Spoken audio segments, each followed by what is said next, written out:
دندې د عاطف مشعل استعفا. په پاکستان کې افغان سفیر له خپلې دندې استعفا کړې.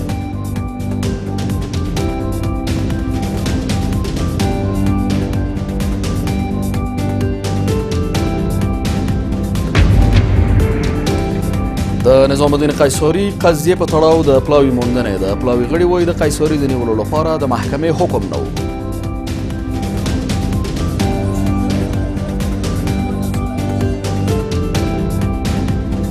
اگر قیصاری بد بود گرفتین چرا اعلام کردین و بعد چرا واپسش آمدین؟ ایره ما میفهمیم ما آمدیم به خاطر پیدا کردن حقیقت موضوع. او په ایران کې د اوکراینۍ الوتکې د ویشتلو په تړاو نړیوالې نیوکې او پراخ کورني لاریونونه. لاریونوال وايي د ایران پوځي مشران باید د سترې تېروتنې له کبله له خپلو دندو لاس په سر شي.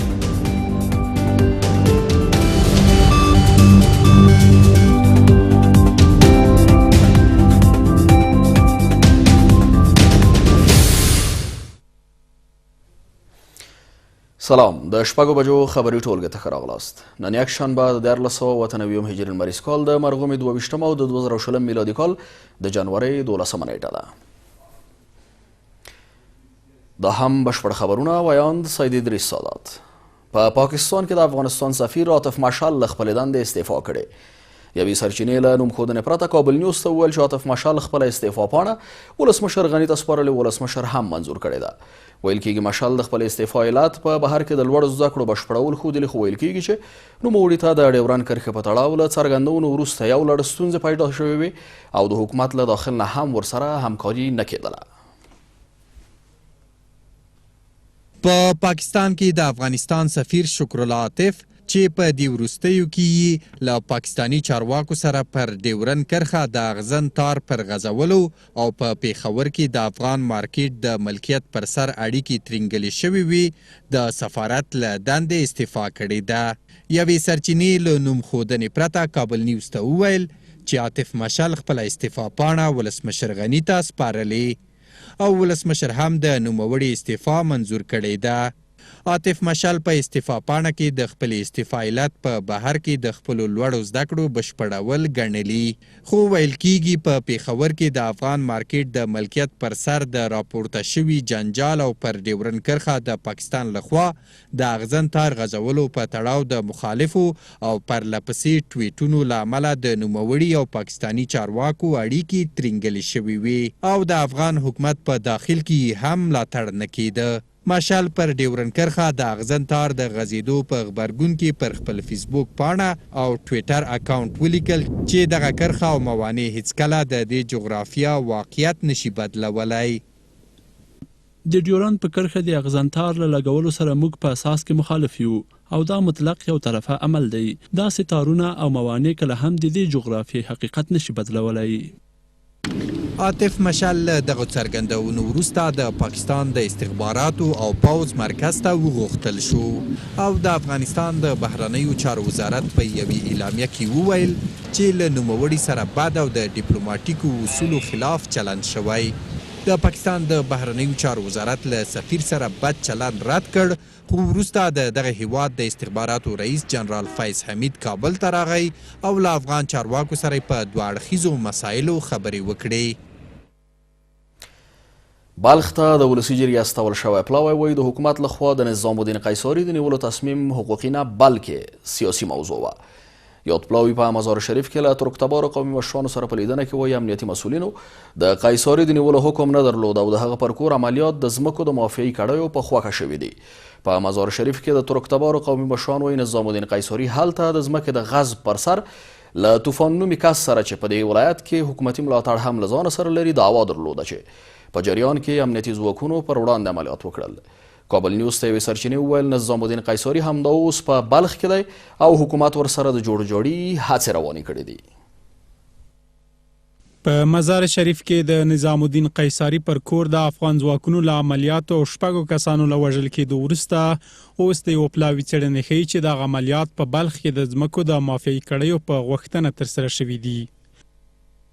د ولسي جرګې یو پلاوی چې د دې موضوع د څېړنې لپاره بلخ ته تللی وایي د قیصاري د نیولو پرېکړه حقوقي نه بلکې یوه سیاسي موضوع وه او حکومت یې د نیولو لپاره هیڅ قانوني دلیل نه درلوده.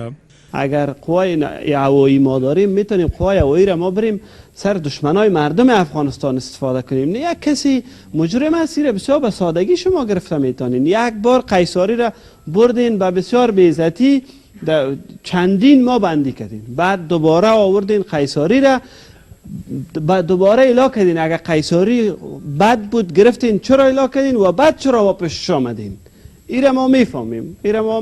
ما آمدیم به خاطر پیدا کردن حقیقت موضوع. په مزار شریف کې د ترکتبارانو قومي مشران وایي چې نظام الدین قیصاري هلته د ځمکو د غصب پر سر له طوفان نومیکه سره چې په بلخ کې له پراخ حکومتي ملاتړه برخمن دی دعوا درلوده او د دې دعوا په جریان کې امنیتي ځواکونو د هغه پر وړاندې عملیات وکړل. دوی وایي سر له دې چې غوښتل یې تر عملیاتو وړاندې موضوع د خبرو له لارې حل کړي، خو د بلخ ولایتي ادارې ټینګار درلود چې باید عملیات ترسره شي. اونجا به نام طوفان قماندان او به خاطر از اینکه اونجا حق میگرفت از مردم باج میگرفت او گرفته نتونست، او که تصدیق مخالف شد آمد آدمو نباشه ایران میفهمین که وردی ملی پلیس مردمی حق حاضر داره که از امو حریم خودش از امو ولسوالی خودش حمایت بکنه. هغوی وایي د قیصاري پر کور د عملیاتو پر مهال ټول نیول شوي کسان بې ګناه دي او وایي اوس چې ثابته شوه دغه عملیات غیر قانوني وو نو باید حکومت په دې تړاو وضاحت ورکړي او د زیانمنو کسانو مالی خساره جبران کړي. باز این وقتی که اینا را گرفتند قماندان صاحب امنیه بلخ در تمام رسانه ها گفت که کسایی که دستگیر شدند قاتلین، دزدان و قطاع طریقان بودند. لطفاً قماندان صاحب امنیه بلخ همو ورثه قاتلینه، همو 42 نفری که 240 ساعت غیر قانونی تحت نظارت قرار داشتند، هر کس به قتل رساندن، مقتول خانواده مقتول با اسناد ثبوتی و شاهدیش لطفاً حاضر کنه اینجا. به عنوان یاغی و باغی عکس ما را گرفتن، سلاح را در پیش ما چیندن، شاید شما هم دیده باشین مشت دست ما بسته کردی، عکسای ما را در فیسبوک کشیدن. از آن جایی که هوایدار در قسمت حمله بالای منزل مسکونی نظام الدین قیصاری هیچ حکمی از طرف محکمه با صلاحیت صادر نگردیده و متاسفانه مسئولین ولایت بلخ خلاف قانون این حمله را انجام دادند. باید مسئولین مربوط برطرف و در عوضشان افراد صادق و وفادار به مردم و وطن گماشته شوند. که څه هم حکومت تر دا مهاله په دې تړاو څه نه دی ویلي، خو کابل نیوز ته یوې سرچینې ویل چې نظام الدین قیصاري همدا اوس د مزار شریف په کمال شانه سیمه کې په یوه کور کې د یو حکومت ورسره د جوړجاړي هڅې پیل کړي دي. د هرات له شینډنډ ولسوالۍ څخه د امریکایي ځواکونو وتل باید په دې ولایت کې د نامنیو لامل نشي. په هرات ولایت کې له امریکایي قرارګاه او مرکزونو څخه د امریکایي ځواکونو د وتلو په تړاو تر څرګندونو وروسته د ملي شورا غړي وایي له پوځي مرکزونو څخه د بهرنیو ځواکونو وتل باید مسؤلانه وي او د هغوی تر خروج وروسته باید هغه سیمې د داعش په شمول د نورو ترهګرو ډلو پر مرکز بدل نشي. په ورته مهال د چارو شنونکي وایي په هرات ولایت کې د انصاریه دارالعلوم امام وروستۍ افراطي څرګندونې او په شینډنډ کې د امریکایي ځواکونو هوایي برید تر شا چې پکې د حکومت پلاوي قوماندانو په شمول ملکي کسان ووژل شول استخباراتي پلان موجود ده. د هرات ولایت د شینډنډ له قرارګاهو څخه چې له ایران سره ګډه پوله لري د امریکایي ځواکونو د غیر مسؤلانه وتل او تر وتلو وروسته یې هلته د ممکنه ناامنیو په تړاو اندېښنې ډېرې شوي دي. د ریپورټونو له مخې امریکایي ځواکونه د هرات ولایت له شینډنډ او نورو پوځي مراکزو څخه وځي او داسې اوازې دي چې ډېر ژر به خپل مرکزونه او قرارګاوې تخلیه کړي. په ملي شورا کې د هرات د خلکو استازي وایي چې دوی افغانستان کې د بهرنیانو د حضور ملاتړي نه دي، خو د هرات له شینډنډ قرارګاهو څخه د بهرنیانو وتل باید مسؤلانه وي او تر وتلو وروسته یې باید هغه سیمه ناامنه نشي. کشورهای حامی ما باید هر قدمی که برمی‌دارن قدم‌های مسئولانه باشه، در راستای حفظ امنیت و ثبات افغانستان باشه، با همکاری و هماهنگی با حکومت افغانستان باشه. خروج ما می‌خوایم ولی خروج مسئولانه. بیرون شدن آمریکایی‌ها از هر ولایت از افغانستان باید به گونه‌ای مسئولیت پذیر باشه، به این معنا که نیروهای امنیتی و دفاعی او ولایت به او اندازه قابلیت‌های از اینا برسانه که پاسخگوی مشکلات امنیتی در این ولایت باشند. اگر قرار باشه که از ولایت یا از هر نقطه افغانستان اینها برآیند، با مشوره حکومت افغانستان و مسئولین سکتوری امنیتی افغانستان مسئولانه و معقولانه و بر مبنای موقعیت‌های جامعه باید بیرون شوند. د ولسي جرګې غړي وایي چې امریکایان باید افغانستان له هرې سیمې څخه چې وځي باید د افغانستان له خلکو او حکومت سره پوره همغږي ولري.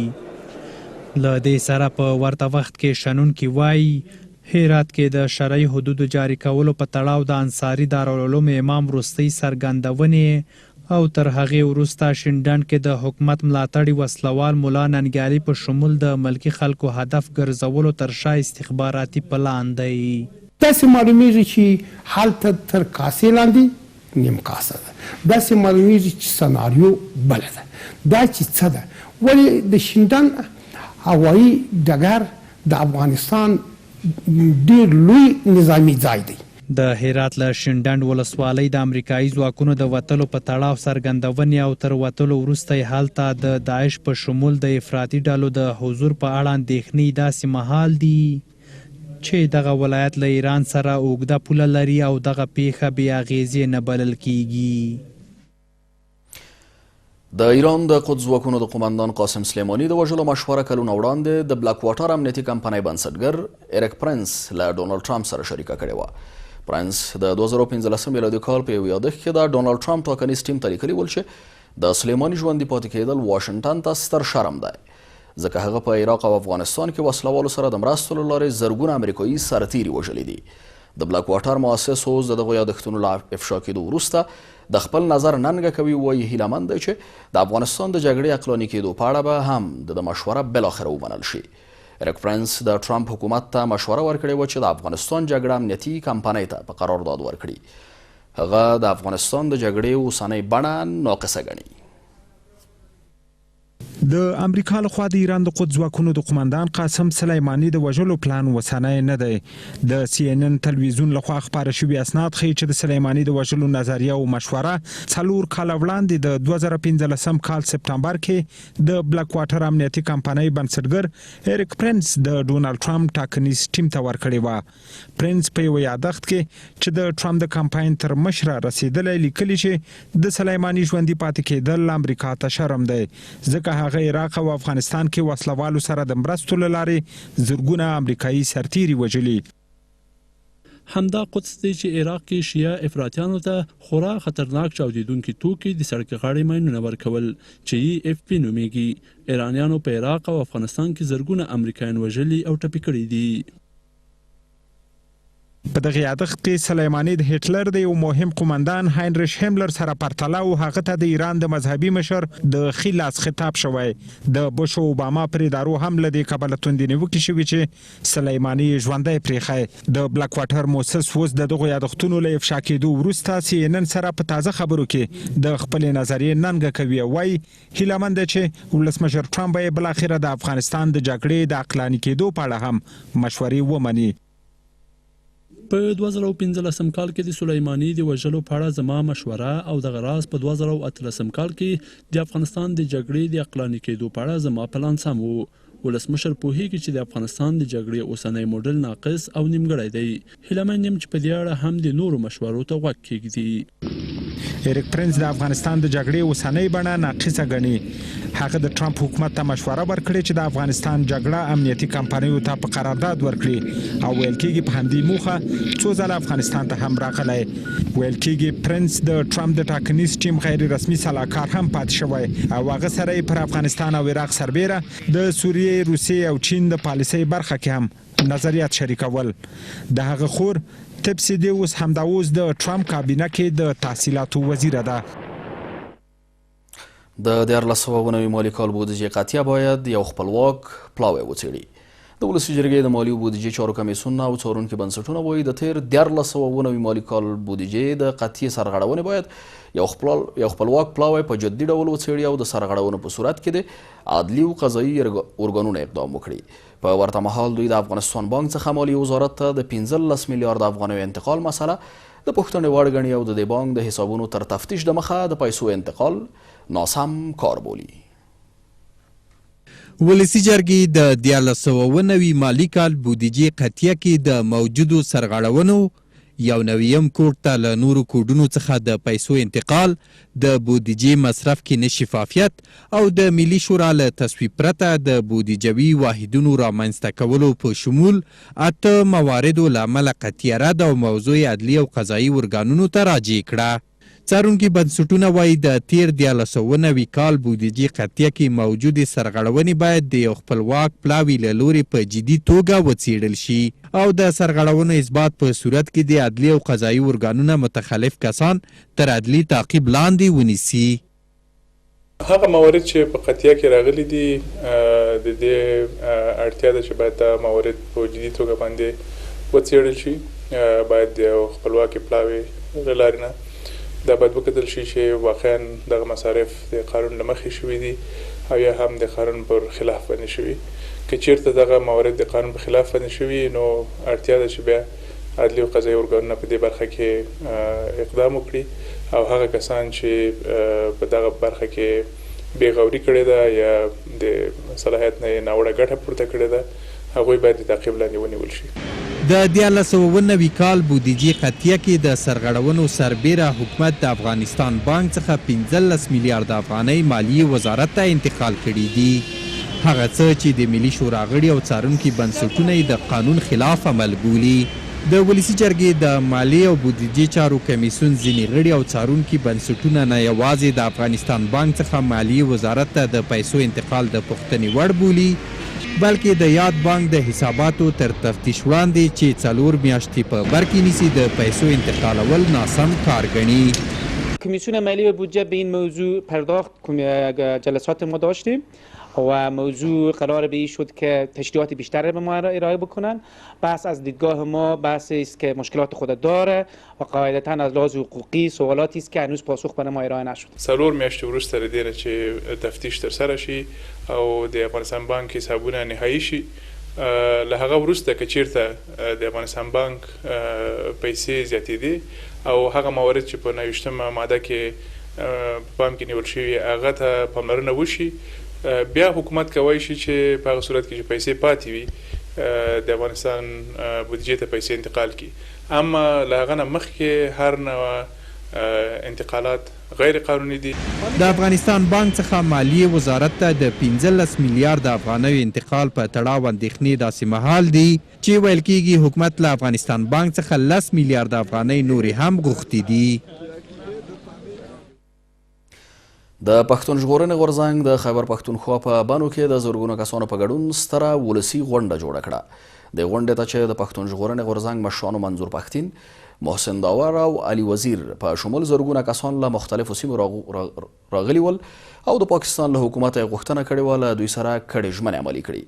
د پښتون ژغورنې غورځنګ غړي د پاکستان پر حکومت تور پورې کړی چې زرګونه پښتانه زلمیان یې بېګناه نیولي خو تر دا مهاله یې برخلیک نه دی روښانه. غونډې ته پر لار را روانو کسانو د لار او بر یو افغان شعارونو په ورکولو سره ویل چې د پاکستان له حکومته د خپلو ورکو عزیزانو پوښتنه کوي. د پښتون ژغورنې غورځنګ ستره ولسي غونډه چې د خیبر پښتونخوا په بنو کې جوړه شوې له لار او بر څخه زرګونه کسانو پکې حضور پیدا کړی دی.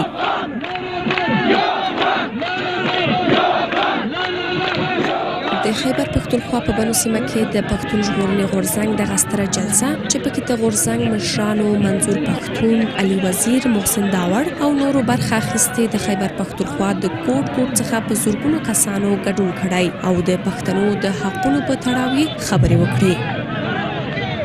چې کوم یتیمان پر قبرو ناست دي زاړي او یا د چا بچي پلرونه ورک دي، د چا ځوانان ورک دي او پیغلو کپن پر سر تړلی دي، ودانت ته نه پیښیږي. په دې غم کې شرکت کوم او دا د پښتانه اتفاق د خان شهید عبدالصمد خان له نن څخه 100 کاله مخکې د ده د ارمان وی چې پښتانه سره یو شي، که نه یو کېدی بیا به خلکو تماشې در باندې کوي.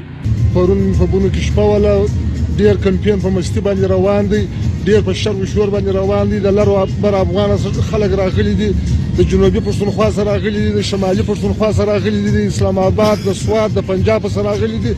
ټول لر او بر افغان سره یو سوی دي، ټول یو قوت جوړ سوی دی. د پښتون تحفظ مؤمن په مشرۍ کې، د منظور پښتون په مشرۍ کې، د علي وزیر د محسن داوړ په مشرۍ کې. د پښتون ژغورنې غورځنګ په دې ستره ولسي غونډه کې برخوالو د پاکستان پر حکومت تور پورې کړ چې له دوی سره یې کړې پخوانۍ ژمنې نه دي عملي کړي او د پاکستان پر حکومت یې یو ځل بیا غږ وکړ چې نور دې د پښتنو وژل، د هغوی د حقونو خورل او ځورول پرېږدي. دوی وایي چې د پاکستان حکومت د دې غورځنګ یو شمېر غړي وژلي، نیولي او بندیان کړي یې ول چې مشهور یې د یاد غورځنګ د رهبرۍ غړی وړانګې لوڼې ورور ارمان لوڼی دی چې د پاکستان پولیسو له لوري څو میاشتې وړاندې ووژل شو. په دې ناسته کې پر نړیواله ټولنه هم غږ وشو چې د یوه لوی قوم غږ دې واورېدل شي او د هغه پاکستان مخه دې ونیول شي چې د نړیوالې ټولنې غړیتوب لري، د توریزم جګړې دعوه کوي او د انسان پالنې چغې وهي. د بانو جلسې لپاره له شاوخوا 3 میاشتو راهیسې کمپاین روان و، ځکه دا د پښتون ژغورنې غورځنګ هغه ناسته ده چې له څه ځنډ وروسته جوړیږي. د دې ترڅنګ په افغانستان او ټوله نړۍ کې میشتو پښتنو په ټولنیزو رسنیو د پوسټونو، ویډیوګانو او بیلابیلو لارو سره دې ناستې ته کمپاین کې برخه اخیستې او هلته میشت پښتانه هڅولي چې دا تاریخي فرصت دې نه ضایع کوي. ویل کېږي د دې غونډې لپاره له برې پښتونخوا هم خلک د ګډون په هدف ورغلي دي.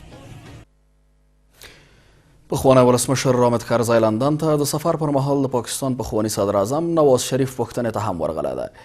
حامد کرزی د لندن په یو روغتون کې چې د افغانستان سفیر او د نواز شریف ورور شهباز شریف هم ورسره ول، د نواز شریف د روغتیا پوښتنه وکړه. د پاکستان پخوانی صدر اعظم نواز شریف دا مهال د درملنې لپاره د لندن په یو روغتون کې بستر دی. مشرانو جرګه وایي افغان حکومت باید د ځانګړو ځواکونو خپلسري عملیات بند کړي. د مشرانو جرګې غړو د یکشنبې ورځې عمومي غونډې په ترڅ کې د ځانګړو ځواکونو وروستیو عملیاتو په غبرګون کې وویل چې د صفر 1 او صفر 2 قطعو د عملیاتو په لړ کې ډیر وخت بې ګناه ملکي کسان وژل کیږي چې ژر تر ژره باید د مخنیوي لپاره اقدام وشي. په ورته مهال سناټوران د هرات ولایت په شینډان ولسوالۍ کې د نږدې 80 کسانو وژل کېدل غندي او زیاتوي چې قومندان ننګیالی د دولت ملاتړی و او له هغه سره وژل شوي کسان ټول بې ګناه دي. ځانګړو ځواکونو په تیرو 2 اونیو کې د کابل په ګډون په یو شمېر نورو ولایتونو کې د عامو خلکو په کورونو چاپې ووهلي او عملیات یې ترسره کړي چې په نتیجه کې ګڼو ملکي کسانو ته مرګ ژوبله اوښتې ده. د مشرانو جرګې غړي د ځانګړو ځواکونو وروستیو عملیاتو په ترسره کولو غبرګون ښیي او زیاتوي چې ډیری وخت د ځانګړو ځواکونو عملیات د ملکي تلفاتو لامل کیږي. سناتوران وایي چې افغان حکومت باید ژر تر ژره د ځانګړو ځواکونو خپلسر عملیاتو مخه ونیسي. عملیات‌های قطعات صفر 1 قطعاتی که مربوط به امنیت ملی میشود و قطعی که در جنوب افغانستان متاسفانه در خوست و در پکتیا بار تکرار شده این مسئله ما امیدوار هستیم که حکومت به صورت جدی در این رابطه تدابیر بگیره. او غوښتنه مو غوډیم خارجان نه د تاسو یوازې د نظارت حق لري، دا په دمنه چې تاسو د افغانستان په سر باندې معاملې کوي، دا به موږ لپاره قبول وړ نه وي. سناتوران له بهرنیو ځواکونو غواړي چې د افغان ځواکونو په عملیاتو کې لاس وهنه ونه کړي او ټولې کړنې باید تر سلا مشورو محدودې وي. په ورته مهال د مشرانو جرګې غړي د هرات ولایت په شینډن ولسوالۍ کې پر یو ځای قومندان عملیات غندي او زیاتوي چې نوموړی د دولت ملاتړی و او له هغه سره وژل شوي کسان بې ګناه دي. شینډن د پیښې چې د وطن د دفاع په خاطر ټوپک راخیستی او د دې نظام نه حمایت کوو یا سهوا یا قصدا ووژل شو، شهیدان شو، هغوی کورنۍ ته اجر او زموږ مربوطه کمیسیون دا موضوع تعقیب کړي. به تعداد 60 تن از هموطنان ما شهید و زخمی شدند که این جای تاسف است که بخش کشفی و استخباراتی ما معلومات کافی ندارند و مردم بیگناه هدف قرار میدن. د مشرانو جرګې غړي د هیواد روان بحراني وضعیت ته اندېښنې وړ بولي او له ټاکنیزو کمیسیونونو غواړي چې د روانو ستونزو د پای ته رسولو په هدف دې د ولسمشریزو ټاکنو پایلې اعلان کړي. یموږ غوښتنه دا ده چې د کنسایبانو شکایتونو سره د اورېدو په اساس ډېر په قاطعیت په ډېر جدیت سره په شفافه توګه دغه موضوع باید زر ته زره پروسه خلاص شي. دغه موضوع جناب رئیس صاحب که چیرې تعقیب نیسي زه فکر کوم چې هم د سولې په مورد باندې ډېر منفي تاثیر لري، د افغانستان د امنیت په اړه باندې او د بیکاري په مورد باندې. سناتوران د یکشنبې ورځې عمومي غونډې پر مهال په ایران کې د 14 افغانانو وژل کېدو په غبرګون کې له ایراني حکومت غوښتنه کوي چې د یادې پیښې په تړاو بخښنه وغواړي او د قربانیانو کورنیو ته غرامت ورکړي. د هیواد په یو شمېر ولایتونو کې وروستی واوره د کلیو ولسوالیو لارې بندې کړي دي. د کاپیسا، پروان، پنجشیر او یو شمېر نورو ولایتونو اوسیدونکي وایي د زیاتې واورې د ورښت له امله د ډیری کلیو ولسوالیو لارې بندې شوي او خلک له حکومته مرسته غواړي.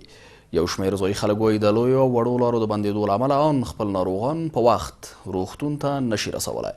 په ورته مهال په پروان ولایت کې د زیاتې واورې د ورېدو له امله د سالنګ لویه لار د لویو موټرونو پر مخ تړل شوې ده.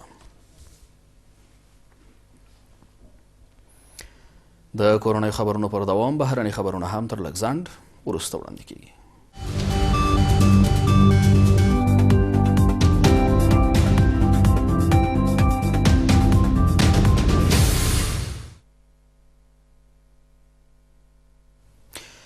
به هم ښه راغلاست او دا هم څو بهرني خبرونه.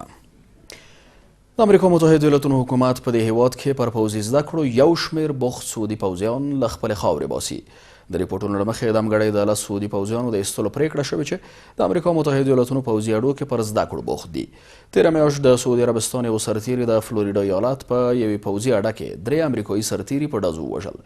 رسنۍ وایي د امریکا متحده ایالاتونو له خاورې ایستل کېدونکي سعودي سرتیري سختدریځو ډلو سره په اړیکو د کم عمره ماشومانو د لوڅو فلمونو په لرلو تورن دي. د همګړۍ په امریکا متحده ایالاتونو کې کابو 850 سعودي پوځیان پر پوځي زده کړو بوخت دي.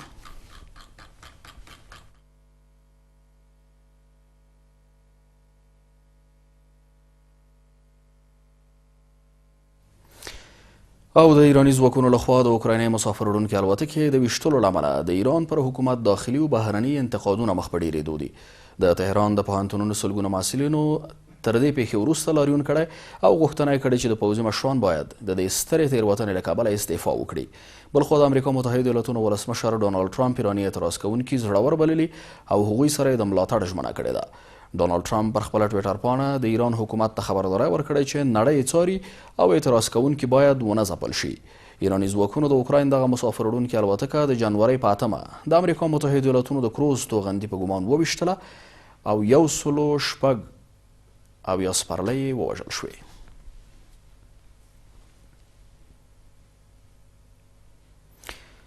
اوسنۍ خبرې ټولګه مو په همدې ځای پای ته رسیږي. له ملتیا مننه کوم. تر بیا د خدای په امان.